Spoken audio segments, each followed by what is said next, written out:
Okay, so all of these quotations that we're looking at are linked to the theme of power. Okay, what I want you to do is I want you to listen, I want you to make notes, I want you to repeat, I want you to learn, and that'll help you layer your quotations. I want you thinking about the final things that are said for each of them, the sharp top band inference for these quotations. We'll start with Macbeth. So the first one in Macbeth is "Stay you imperfect speakers, tell me more." Okay, Macbeth's desperate for the witches, basically. He calls them imperfect as an adjective. He knows that these witches are wrong, but he goes to them anyway.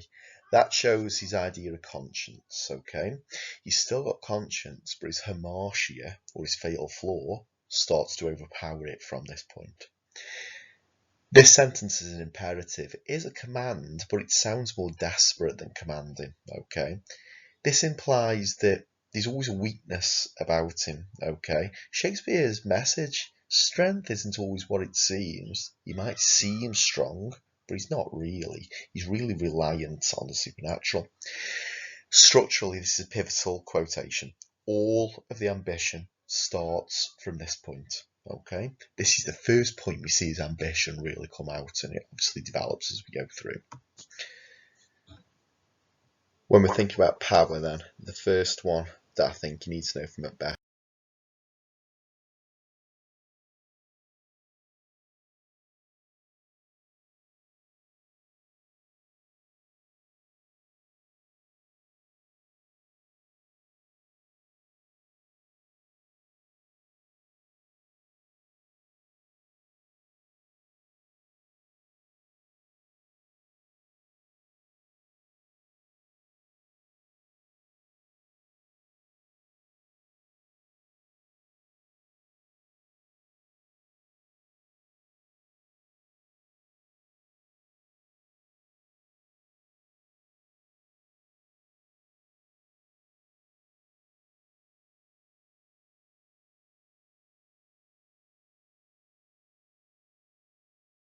Okay, the next one, "Poor spirits in thine ear." Okay, it's what Lady Macbeth says she's going to do to make him bad in that one, scene 4.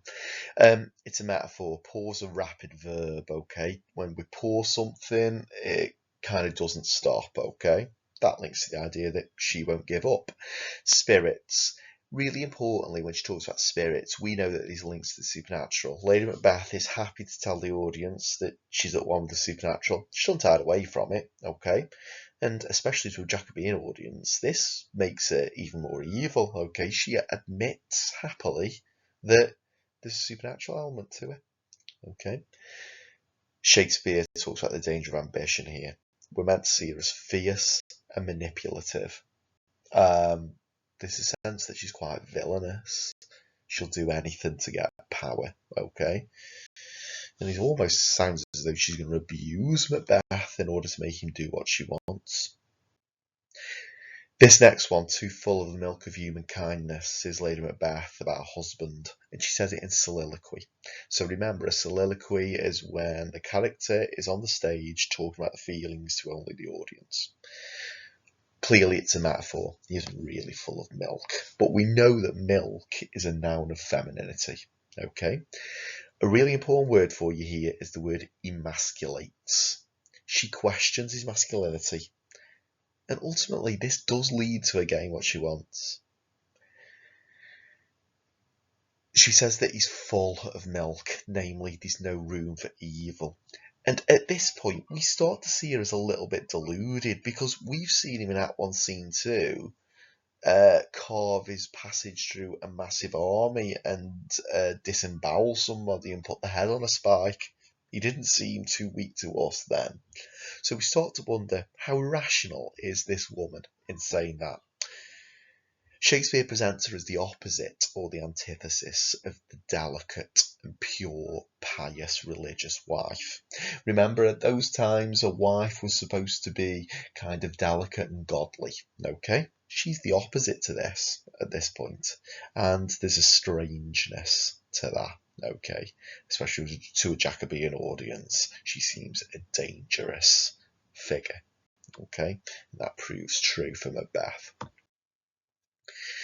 The next one that we talk about is Macbeth doth murder sleep. Macbeth talking about himself after the death of Duncan.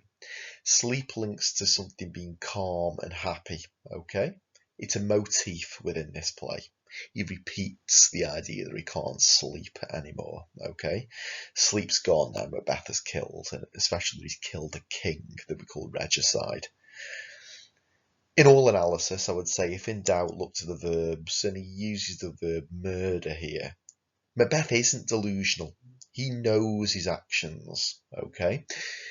He knows that his ambition has led him to do something bad. Now, really importantly in this, he talks about himself in the third person. He doesn't say, I have murdered sleep. He says, Macbeth doth murder sleep. We have to think, is this the impact of guilt? Does he see himself as a different person? Does he not recognise the person that he is now that he's killed? Okay, is this killer something different to what he was?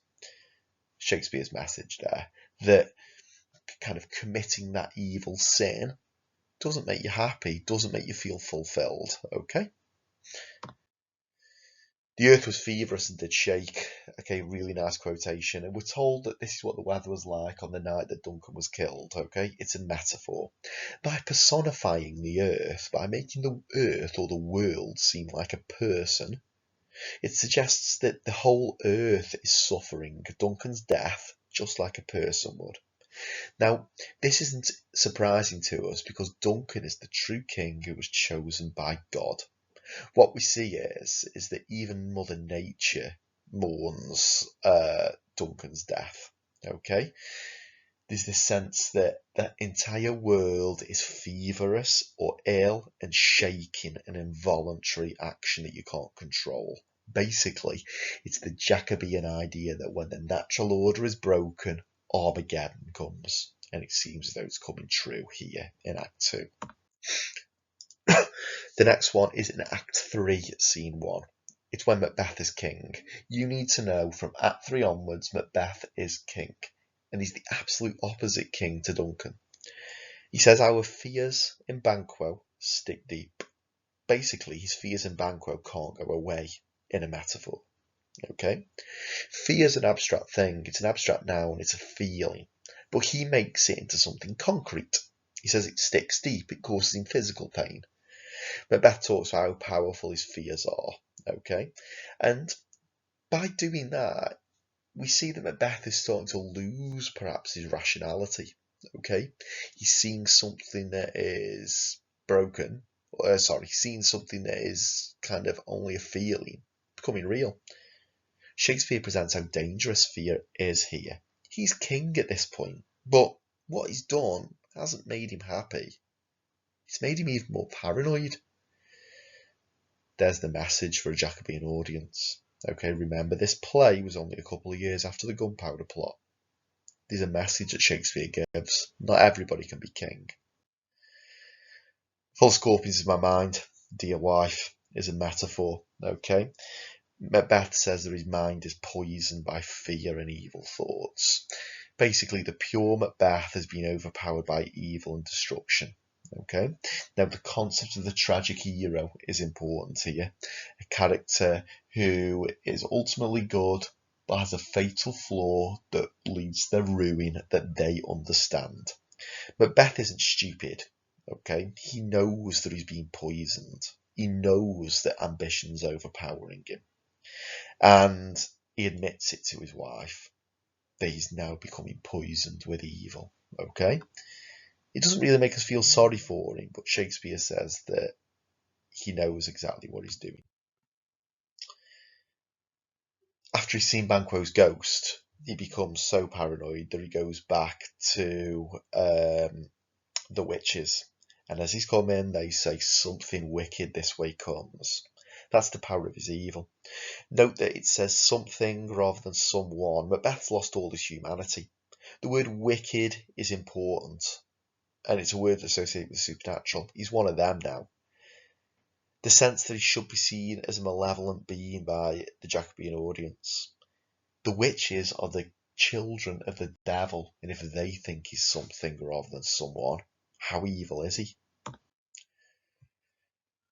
The witches tell him to beware Macduff, and obviously he kills Macduff's family while Macduff's in England. And when Macduff comes to get his revenge, Macbeth admits that my soul is charged with the blood of thine already. That's a metaphor, and there's something really sinister about this, okay? He says that part of him is godly, the soul, has been charged or made powerful by evil, by the blood of his victims. From Act 4 onwards, we see the tyrant Macbeth, or the devilish Macbeth, to use another quotation. He's become a heartless, bloodthirsty killer who's controlled by blood. Shakespeare wants to see that there's something as far away from the divine king as there can be. And again, there's a warning here, okay, that nobody can replace the true, God-chosen divine king. When we think about Macbeth as a king, we think about how he's the opposite to Duncan. Lady Macbeth also becomes overpowered by guilt. Okay, now we know that there's a role reversal. Macbeth starts guilty but ends tyrannical. Lady Macbeth starts tyrannical but ends guilty. The Thane of Fife had a wife. Where is she now? Lady Macbeth talking about guilt to Macduff's family. Lady Macbeth is given internal rhyme here. Fife and wife. Okay, that makes her sound paranoid, powerless, insane, delusional. And that's marked to contrast to how she was early on. Early in the play, she was quite kind of brutal and forceful. She was the one who answered the questions. Remember when Macbeth says, "What if we shall fail?" And she's the one who he goes to when she answers his questions. There's a narrative shift here. Remember that in Greek or Shakespearean tragedy, people who do bad things are always found out at the end. It's like in the soaps in the 21st century. And there's a key message. In life, guilt and regret, we can't run away from forever. Shakespeare warns here about the danger of chasing your ambition. Okay? It'll lead you into a paranoid mess if you do something bad. Macduff obviously has the role of killing Macbeth at the end. That creates catharsis. Aristotle said we needed to have a cleansing, and it's right that Macduff kills Macbeth because he gets revenge for his family. He calls Macbeth a hellhound, and a hellhound or a hound is not a specific dog breed. A hound is something nondescript. Namely, Macbeth has just become a blood animal sent by the devil. Okay, it creates a sense of foreboding, but most importantly, it is the absolute opposite of the angelic Duncan. He's also described as being a butcher by the end. Remember, at the beginning, he was seen as noble Macbeth, valiant cousin, worthy gentleman, but now he's a butcher. A butcher is someone who just kind of kills, there's something indiscriminate about it. And we see how the kind of valiant cousin has fallen. Shakespeare tells us that this is what ambition does. It turns you into a monster. The next one we're going to look at is A Christmas Carol, and again we're thinking about power. Scrooge took his melancholy dinner in his melancholy tavern. In this quotation, melancholy is repeated, okay? And we know that melancholy means depressed. Tavern and dinner at Christmas are times of unity and togetherness. But what we see is that Scrooge takes these nouns of unity and he replaces them with misery. Okay. Melancholy is repeated, so it surrounds the whole quotation as well. And there's this suggestion that acts as a metaphor for what Scrooge does. He takes away any goodness and replaces it with badness. Okay. Dickens has a key message here that having money doesn't bring you happiness. All it actually does for Scrooge is makes him sad. The next one, the fog poured in through every keyhole. Okay, really importantly for you, fog is a motif for not being able to see what is important. What's important, according to Marley, is mankind, each other. Stave 1 is all about fog. Scrooge is unable to see what's important. Scrooge is blind to true suffering, okay? In stave 1, fog is everywhere, so he's imprisoned in his own existence, and his own misery overpowers him. Even gets him through the door in this quotation. So this fog is so powerful that Scrooge can't escape, okay? Fog represents that he is imprisoned by avarice or greed. By the end of the novel, there's golden sunlight, the fog's gone, and that shows Scrooge's redemption. These are the chains I forged in life, as said by Marley's ghost, okay? So Marley's ghost is a really, really important character, okay? And chains become a metaphor for imprisonment and suffering. Basically, he's imprisoned by his own lack of humanity. Forged is an industrial verb, he did it to himself. And this is Dickens' vision of consequence. All our actions have responsibilities. They can trap us forever if they need to. This is Dickens' warning to the 19th century rich who he felt needed to do more. Okay? He said to them, if you don't do more, you will be the one who suffers. It was such an important quotation. Mankind was my business. Okay? It's declarative and it's sincere. Okay?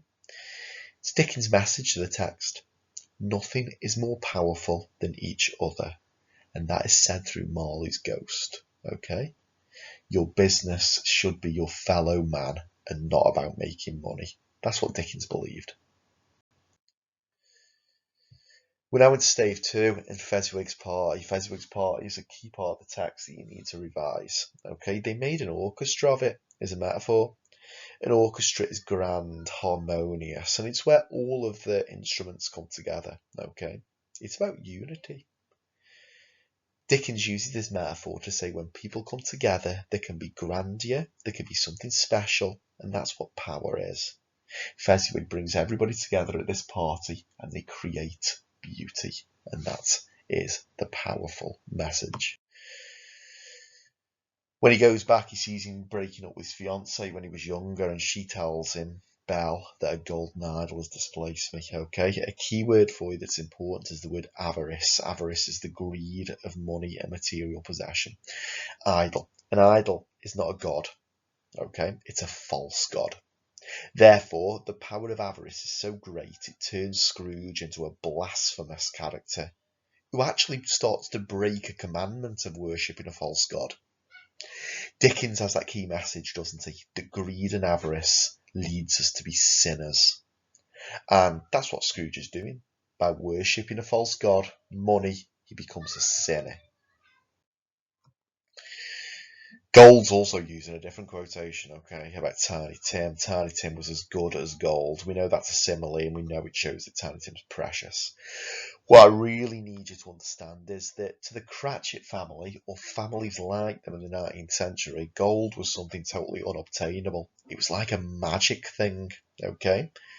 That's how powerful their love for the sun is. Their son is as special as something that is so magic they could never ever possess it. And he's as good as it. Think about the link to avarice, okay? Gold was bad in the hands of Scrooge, but now in the hands of Tiny Tim, it's something special, okay? He is magic. And Dickens' message, if you've got family, that's the most powerful thing you can have. Ignorance and Want needs to be revised, okay? And one quotation I really think is important from Ignorance and Want is where angels should have sat enthroned, devils lurked. Basically, children who should be angelic are turned the opposite. They're turned into devils. And we see juxtaposition of biblical or angelic imagery and hellish imagery there, okay?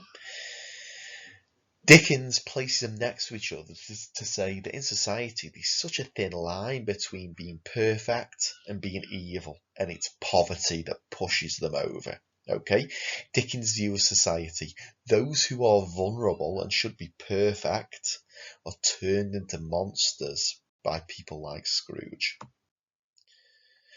In stave 4, he sees the time yet to come. And the ghost is different. The previous ghosts have been full of light and they've been more like guardian angels. But at this point now, we're told that the phantom slowly, gravely, silently approached. The future is a phantom and not a ghost, and there's no light to this ghost. And that becomes a metaphor for what the future is unless Scrooge changes. It just becomes hellish and dark. Dickens' view of what the future could be for people if we didn't change our society. He suggests that the future could be hell on earth. Okay. Think about those adverbs: slowly, gravely, silently. They all link to death. Dickens says this future I'm going to show you, the future of Old Joe's shop and the future of the Cratchits and Tiny Tim being dead, that's the society's death that we'll see if things don't change. We're into stage 5 now. We're told that Scrooge obviously has his redemption and he is as happy as an angel. That's the description of Scrooge at the end. Okay. That's a simile, and it's biblical language, and that biblical language is used to show the power of redemption. Those previous descriptions of Scrooge in stage 1 were more devil-like. He had red eyes, he had no warmth, he had thin lips blue, he was corpse-like, but now he's overcome by goodness and purity.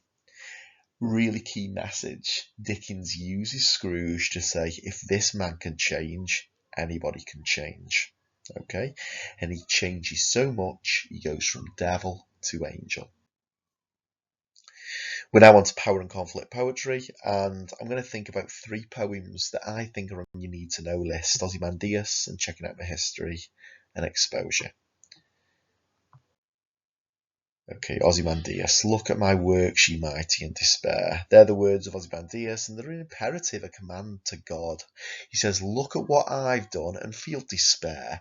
Despair's total pain and desolation. Okay? He says that God should feel that he is weaker than Ozymandias. Basically, this is delusion. Okay? Ozymandias thinks that he can be more powerful than God, but we see that's ridiculous because that statue doesn't even exist anymore. And what does exist is just in a desert where nobody goes.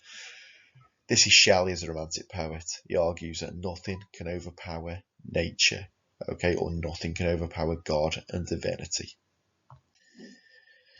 The lower level sans stretch is alliteration, okay? The sense that nature will overpower everything, okay? It's at the end of the sonnet, and that's really important. Basically, we've gone all the way through the poem, and nature is the one thing that's left at the end. Ozymandias' self-love and his narcissism has been destroyed by sand. Nature wins in this poem, and that shows romantic view that nature will always win, and none of us last forever. Okay, so we're now on to Checking Out My History, okay, and he says that he will bandage up my eye or blind me to my own identity. This is the motif of sight, and he says that people who've taught him have overpowered him so much that they've blinded him to what's important. Those verbs begin with B sounds, so they're plosive, okay? And that means they're violent and visceral. They're full of anger and hatred of a state that's as a result of violence. There's the speaker's view that they are victims of the state and they're angry, okay? Really important that you've got this motif of sight here, because in the rest of the play, in the rest of the poem, you can see. Checking Out My History is in 2 parts, okay? The parts that sound like a nursery rhyme, where he's talking about what he's taught, and then the parts that are written in free verse and italic typeface when he's talking about his own culture. An example is Toussaint, a beacon of the Haitian Revolution, and Nanny Seafar Woman. When he talks about his own culture, it's written in free verse, no rhyme scheme, no metrical pattern, and italics. There's a sense that to be powerful, these stanzas need to look different as well as sound different, and he isn't going to be controlled by a set rhyme scheme. It shows the speaker being rebellious. Okay, there's no punctuation. This speaker rises up and refuses to be overpowered. We talked about blindness in the last quotation, and now we've got these idea of a beacon or seafar, okay? Both of those linked to sight. The idea that when he learns about his own culture, his blindness turns to what he can see. That's the magic of his culture. Carving out my own identity is the end line. To carve something means that it's there forever, and that's the ultimate empowerment, from being blind to being able to do whatever, okay? Really importantly, this speaker ends this poem on a tone of defiance. Nothing will break them, okay? He's decided by the end that he's going to carve out his own identity. He's going to find his identity, and he's going to be there to stay. We're on to exposure now. In an exposure, Wilfred Owen, who was a real soldier in the First World War, talks about how weather is more powerful an enemy than the opposing soldiers when you're in the trenches in the First World War. He talks about how his brain aches. An ache is a constant dull pain, okay? And the brain links the whole of the body, okay? The brain controls. And if the brain aches, it means the weather can overpower everything within you. Owen was a soldier, and in this metaphor, he talks about how the weather acts as an enemy that doesn't go away. In the first line of the poem, he talks about the merciless icy wind that knives us. Okay, when in doubt, look at the verbs. The knife makes the weather seem like a frenzied killer. Okay, to knife makes it sound mad. Okay, merciless. The weather has no morality or goodness that remains. Okay, Owen presents the idea that when at war, weather becomes your killer, not just enemy soldiers. Okay, war isn't glorious. It's about needing to put up with these awful conditions. He also says that love of God seems dying when you're in the trench, okay? And obviously that's a metaphor. War's so destructive that even faith, something abstract and not physical, something that you can't steal, something that's there forever, can become destroyed. Owen makes a real point about war here. If your faith's gone, then what exactly does remain, okay? Owen says that when at war, conflict holds no boundaries. It takes everything from you. And remember, at the end of this poem, these soldiers become ghosts. And now on to Lord the Flies. If you don't study Lord the Flies, then you can obviously just fast forward through this bit to Inner Spectacles. The head of the creature. That's the first description of Jack. The narrator sees him and his choir boys coming down the beach, and they look like a creature, and he's the head of the creature. Okay? We know that this whole text is focused on the beast. And this omniscient narrator tells us in the first chapter that these boys are the creature and that they're the beast. He tells us that. The whole thing that the boys learn throughout this novel is told they are the beast. Jack's at the head, okay? Basically, he's the key character in the beastly behaviour, okay? Remember, a creature is nondescript. It could be anything. It's got nightmarish connotations. Golding's key message, evil and the beast is us, and it's in human nature. We're also told about Jack's black cloak circling. Okay, Jack is black and evil. Okay, he wears black, and that links to evil. Cloak makes us think of almost like a gothic villain. Okay, and circling, it surrounds him and acts like something that can't let go. Okay, even from early on, the suggestion that evil's a controlling power over him. We want meat, said by Jack. Now, the word primal is really important in this text, okay? And by primal, I'm talking about how kind of these characters descend back rather than evolve. Every word in there, we want meat, is got one syllable. They're monosyllabic. And it shows how the descent of this character has made them into a destructive force, okay? And those w sounds make him sound even more monstrous, okay? He sounds like a beast. Ralph believes in order, and we know that he's most powerful when he's got the conch. When the conch loses its importance, he loses his power. Ralph says we'll have hands up like at school.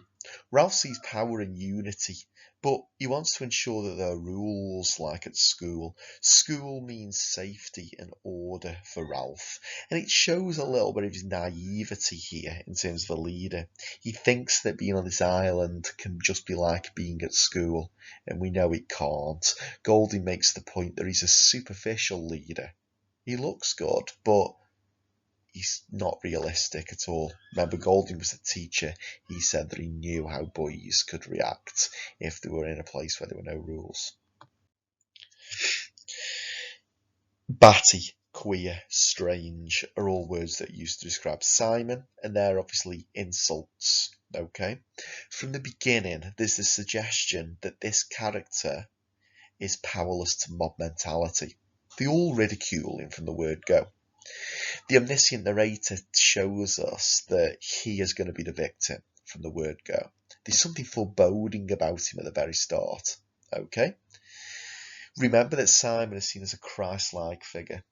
Okay? And, like Jesus, who was ridiculed by some of those in power, the same happens to Simon. Golding's message is clear. In society, those who are good are actually those who are often sacrificed first by a powerful evil. Simon's apart from a little one, is the first of the boys to die. In Lord of the Flies, you need to know the chant, kill the beast, cut his throat, spill his blood. Okay, when in doubt, look at the verbs kill, cut, spill. These verbs are accentuating real and total violence, the visceral and harsh. The fact that the boys chant about killing shows that they are not scared about showing off that they love to kill and they've got bloodlust. There's something primal and brutal within them. Okay, as the book moves on, this chant becomes more frequent. There's the message that once violence infects people, it only grows stronger. And that's Golding's point. They become more accustomed to violence and they become even worse for it. Remember at the beginning of the text that Jack couldn't bring himself to kill a pig and he stabs the tree instead. But as it moves through, violence becomes something to celebrate. And we see that in chapter 7, when even Ralph gets involved in celebrating killing. He talks about how he nearly killed a pig. I hit him. He repeats that all the way through chapter 7. These short words are also monosyllabic, and it shows the primal nature of the boys is also taking over Ralph. The fact it's repeated shows a demented side to Ralph. It's his bloodlust. He wants to celebrate his own savagery. Golding presents the invisible power of violence. By constant repetition, it even takes over the golden boy Ralph. Tearing of teeth and claws and tore, bit and chew. They're all from Simon's death. Okay, the death of Simon is the climax of the mob mentality of the boys themselves. Okay, the animalistic lexis of teeth and claws suggests the idea that the boys are the beast. Okay, and they're becoming increasingly powerful and destructive. Golding's message is that the boys and humans are the beast. Okay, remember Simon is the only one who knows the beast isn't real. The fact that they kill him before he can say it is ironic. It's not only Simon that dies, it's also Piggy. The conch explodes into 1,000 white fragments and cease to exist. The powerful death of Piggy coincides with the death of the conch. The verb explodes implies the destructive force. Okay. Piggy is the father of civility. We've seen him cradle and caress the conch early on, and now it explodes when he's killed. White fragments, purity is destroyed and it's never coming back again. Okay, that's Golding's key message. Okay, we're now on to Inspector Cause. Burling at the beginning. Remember, Burling is a character that Priestley wants us to ridicule. Okay, he wants us to think he's ridiculous. And in the beginning, he has all these speeches where he says, fiddlesticks, the Germans don't want war, there'll never be more strikes, and all that kind of stuff. And he says that the Titanic is unsinkable, absolutely unsinkable. Burling keeps talking about the Titanic because it symbolises the class roles of Edwardian society that he thinks are really important. The poor were at the bottom of the ship, the rich were at the top, and that represents what he thought about the class system. Okay, the word unsinkable suggests dramatic irony. The 1945 audience know that the Titanic sinks. asks. The repetition suggests Burling's powerful mindset is something that can't be broken. Okay? And basically, we're meant to think that it's ridiculous. Priestley makes the point that money and power doesn't buy intelligence and knowledge. Okay? I'd give thousands, literally thousands. The inspector comes and he basically finds out, doesn't he, that Berlin contributed to Eva's death. And when Berlin realises that there could be a scandal, he offers to give thousands, literally thousands. Now, we see this as ironic, don't we? Berlin would offer very little money when asked, but now he'd give thousands to save his own reputation. Priestley asks the audience to see how hypocritical Berlin is here. And Priestley criticises the viewpoints of the privileged. There's an irony that they can buy their way out of trouble. Berlin just throws money to try and clear any guilt that he has, okay? Unlike Eva, who's representative of the lower classes, who has to live with her guilt. Hard-headed man of business. Berlin describing people like him and himself, okay? Berlin calls himself hard-headed. Basically, hard-headed implies somebody who doesn't care. Berlin thinks it's a good thing not to worry yourself about other people, okay? It's a sense that he has got a shell that's impenetrable. He can't bend. Nobody can break through it, and he sees that as good. Priestley's message is that weakness is something that makes people bad, okay? And Berlin celebrates the idea that there's no weakness there. An air of massiveness is in the stage direction to describe the inspector, okay? The inspector represents Priestley. He's Priestley's voice on the stage. He's a socialist voice, this voice of morality, okay? There's a sense of him being big, namely, Priestley says that, that nobody can hide from what they've done, and the inspector will find that out. Sheila talks about what the inspector has said, okay? And he says he's giving us rope, so we'll hang ourselves. That's Sheila talking about the inspector. We know that her language changes, so she moves from being childlike into somebody who speaks with kind of brutality and strength, okay? The idea of hang ourselves as a metaphor, the sense that they will kill, okay? Or, sorry, the idea that their old selves can never be brought back to life. She understands that they have got to change, and that's unlike other people, such as her parents. But Priestley suggests the idea that the younger generation understand the need to change, the old generation don't. She was pretty and she burnt her insides out. That is the inspector talking about Eva Smith and her death, okay? Now, Priestley celebrates the poor by saying that she's pretty. There's a suggestion that the poor weren't people who were just ugly, they were good people, okay? Burnt her insides out sounds painful and violent. And that becomes a metaphor for what the privileged have done to her.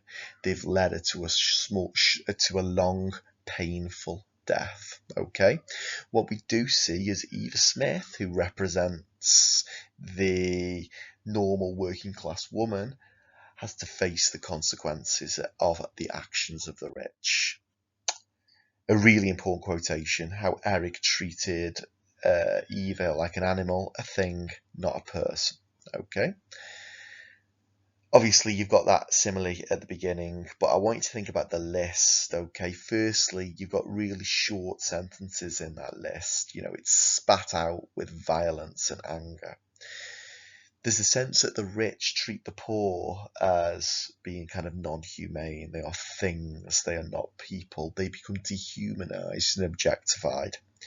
And us, as a post-1945 audience, remember this play is set in 1912, but it is performed in 1945 after the Second World War. You've got this sense that the rich and the privileged just treat the poor as things that they can destroy. Okay, that list sounds angry and brutal. Remember that the inspector is Priestley's voice on the stage. The inspector does his famous speech at the end, and he says that if we don't learn the lessons, that people will be taught it in fire, blood, and anguish. Okay, you've got a lot of hellish imagery here. Namely, if we don't change, hell on earth will exist. Okay, anguish is prolonged total pain and fear. Priestley makes the point that if society doesn't change post 1945, after 2 world wars, then that will just exist, okay? Hell and hellfire is coming for people who do not change. Remember, this was a morality play, okay? And then finally, Sheila gives the ring back at the end. Remember, that's a really symbolic idea. Her giving the ring back is her saying that life has got to change. But she says that Gerald was the fairy prince in a condescending way. Okay, she basically says that Gerald was weak, and the only thing that empowered him was being able to have control over Daisy for his own ends. Okay, when she calls him a fairy prince, she says that he's like a fairy tale character, and therefore she starts to ridicule him at the end. That is showing that her conscience is becoming more powerful.